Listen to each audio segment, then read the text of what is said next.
Okay, so Jared Goff injured his thumb yesterday against the Seattle Seahawks, and he will miss Week 17 because he broke his thumb.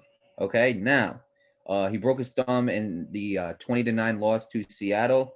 He's undergone further testing in LA today, and the source for this was Lindsey Theory, ESPN writer.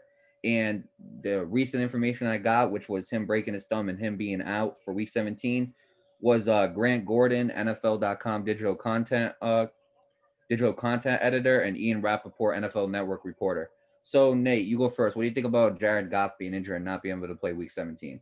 Obviously, we wish him well, wish him a speedy recovery. I remember watching this game. This dude had messed up his thumb, right? He just popped that thing back into place. I'm like, this dude really popped his thumb back into place, and he went out and continued to play. I gotta give credit to him, man. I mean, I'm gonna keep it real. As a pitcher, and the same thing applies with throwing a football. You need your thumb in order to throw a ball. It's that simple. And you can't sit up here and tell me that you can throw a ball without the use of your thumb. It's impossible. I'm telling you that right now. I'm a pitcher and I throw football sometimes, and I can tell you that easily. It's just impossible to throw a ball without your thumb. And the fact that this man broke his thumb in the middle of a game, popped it back into place, which just looked disgusting, and went back out there and just hurled the ball. I mean, he didn't do good after that. Obviously, he broke his damn thumb, but he went back out there. I mean, I gotta give credit to him, you know. But I mean, it was it the smartest decision? Absolutely not. It wasn't. I mean, if you broke your thumb, you broke your thumb. You gotta chill. 'Cause you can't really throw a football well without your thumb, or you can't do it at all, like I just said. But I gotta give him credit. I mean, he popped his thumb back into place and he went out there and he continued to play. With that said, obviously, of course, he's gonna miss week 17, and I feel like without Jared Goff, the Rams aren't gonna do that great, even though he's not the best quarterback. I think his presence and a lot of the time his performance on field is what they really need. And I think Mumar was telling me, my brother was telling me about this. I think it's Blaine Gabbert that's taking his place. Something like that. No, it's not Blaine Gabbert. Blake Bortles, my bad, excuse me. Blaine Gabbert's on the Buccaneers. I apologize for that. But yeah, Blake Bortles, like we always say, he's the next man up. He's gotta survive, he's gotta do his job, and Blake Bortles needs to do that.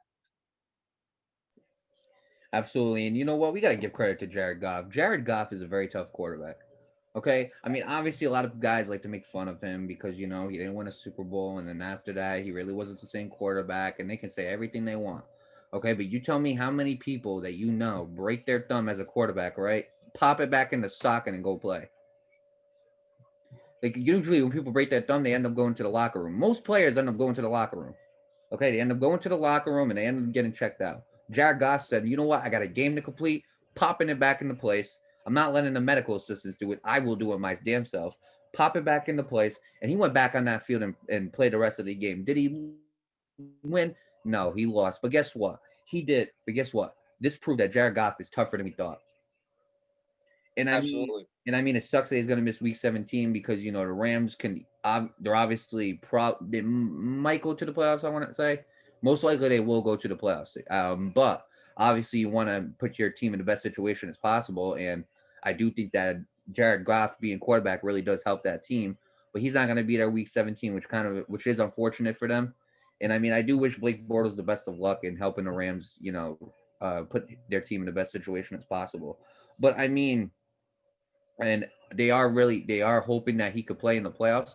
But honestly, this is a big blow to the Rams, man. Like we talk about how tough he is, but this is a very big blow for the Rams because if Jared Goff cannot play that first playoff game, that defense is gonna have to play 10 times harder, and Blake Bortles is gonna have to play a very good game.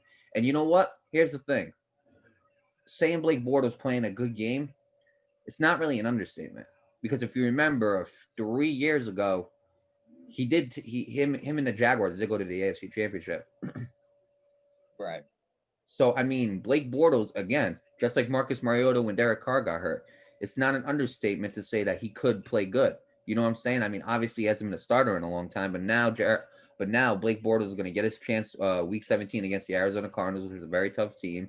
He's going to be tested by the Arizona Cardinals, and we'll see how he does there. But I mean, to uh, to say to say that Blake Bortles could play a good game, it's not really an understatement, man.